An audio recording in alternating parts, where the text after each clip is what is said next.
प्रिय विद्यार्थियों नमस्कार। विद्यार्थियों, आज के इस वीडियो में हम जो आपका हिंदी विषय है उसका एक महत्वपूर्ण वीडियो लाए हैं, जिसमें हम आपके लिए कवि परिचय बताएंगे कि कवि परिचय किस तरीके से लिखें ताकि हमारे एग्जाम में अच्छे नंबर आए। ठीक है विद्यार्थियों, तो ध्यान से देखिएगा, अंत तक देखिए वीडियो को, अच्छे से आपको समझ में आ जाएगा।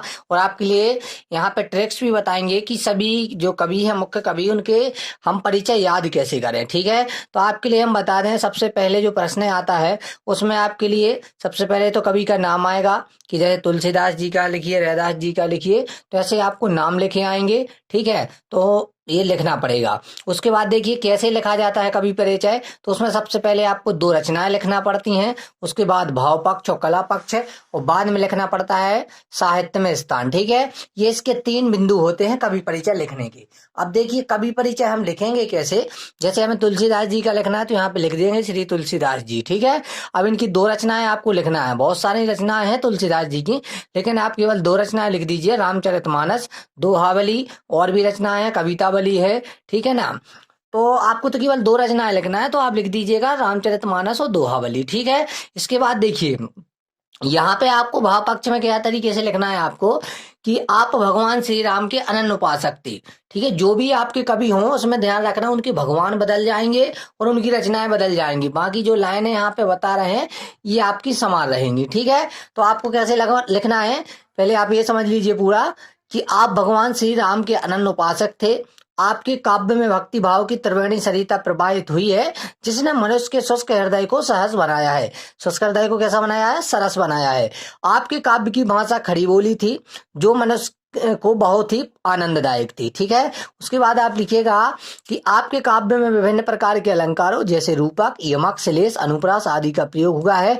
आपके काव्य में आनंद की अनुभूति की प्राप्ति होती है। ठीक है, तो इस तरीके से आप भाव पक्ष कला पक्ष लिख दीजिए, बहुत ही सिंपल होता है। उसके बाद देखिए साहित्य में स्थान आप कैसे लिखोगे।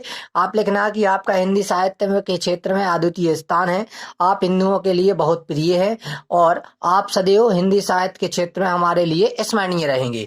ठीक है विद्यार्थियों, तो ये आपका साहित्य में स्थान हो गया। ठीक है, तो आपको क्या करना है कि जैसे यहाँ पे तो हमने आपको तुलसीदास जी का बनाया है, अब जैसे आपके लिए मान लीजिए रैदास जी का आ जाता है, ठीक है, या मीरा का आ जाता है, तो किसी का भी आता है, तो आप कुछ नहीं कीजिए, बस यहाँ पे ध्यान दीजिएगा कि यहाँ पे रचनाएं बदल लेना।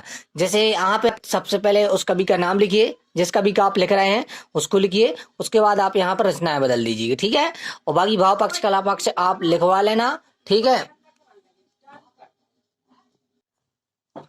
ठीक है विद्यार्थियों, तो समझ में आ गया आपको कि किस तरीके से हमें भाव पक्ष और कला पक्ष लिखना है ना, और कवि परिचय को हमें किस तरीके से जमाना है। अब देखिए विद्यार्थी, हम आपके लिए ये बता देते हैं कि आपके जो सिलेबस हैं इनमें मुख्य कवि कौन कौन से हैं। ठीक है, तो हम यदि देखते हैं जो आपके कवि हैं, देखिए सबसे पहले जैसे तुलसीदास जी, रैदास, केशवदास जी, श्री कृष्ण सरल जी, कबीरदास जी, बिहारी लाल, जयशंकर प्रसाद, भवानी प्रसाद मिश्र, सूर्यकांत त्रिपाठी निराला, मैथिली शरण गुप्त जी, इनकी यहाँ पे 2-2 रचनाएं भी लिखी हुई हैं, 3-3, 4-4, तो आप उनमें से केवल 2-2 रचनाएं याद कर लीजिएगा।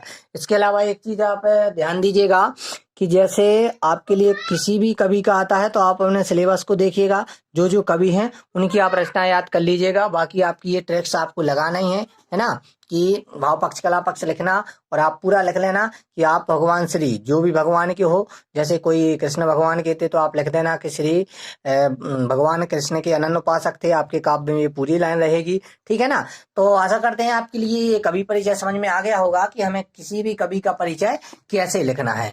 ठीक है, चलते हैं, फिर मिलेंगे नेक्स्ट वीडियो में। जब तक के लिए जय हिंद, जय भारत।